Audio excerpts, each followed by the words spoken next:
think for me, the moment where I realized or had an epiphany around environmental justice was after my firstborn son was born. I was born and raised in a little village, lived there pretty much my whole life. And when he was about 4 or 5 months old, he had an asthma attack. And I was a single mom, had no health insurance, no car, and I didn't really know what to do. So I called my mom and I called my boyfriend's mom, and she walked me through, calm down, get him dressed, get on the bus, go to the hospital.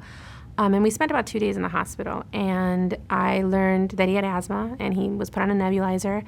But it was incredibly scary. I was 21 years old, and I was upset. Actually, I was pissed. I was pissed because I thought that I had done something wrong. I thought maybe I ate something wrong, maybe I exposed him to something. And so I started to want to understand why my son had asthma. And I talked to the pediatrician at the local clinic, and I talked to my parents, and I started talking to our neighbors. And what I found was that there was a lot of kids in our neighborhood that had asthma. But what didn't make sense to me is when I would do my research, Chicanos, Mexican Americans in this nation don't have a very high percentage of asthma in children.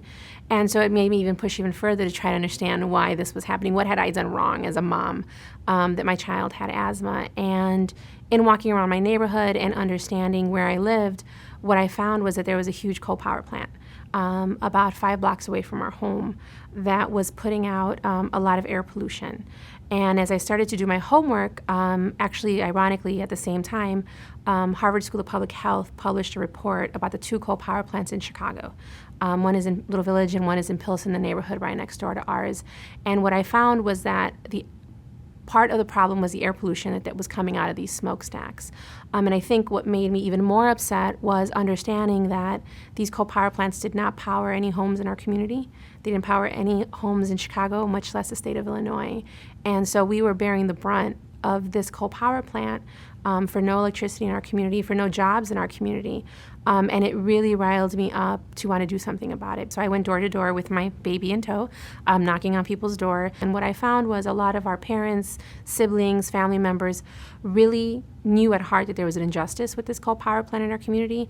They might not have understood at that time the technicalities of what they did there or been able to identify every pollution, every contaminant that came out, but they understood at the heart of it that this company was causing problems in our community. And so it was my job to go around in the neighborhood, talk to people, and get people involved. We spent 12 years organizing our community to do everything under the sun imaginable to call attention to this coal power plant. And we went as far as getting an ordinance introduced in Chicago to either clean up or shut down the coal power plants. And this past Leap Day, in February, the coal power plants announced that they would be shutting down. And it really made me reflect that environmental justice is great when it's a 1 or 2 year campaign, but we're talking about decades.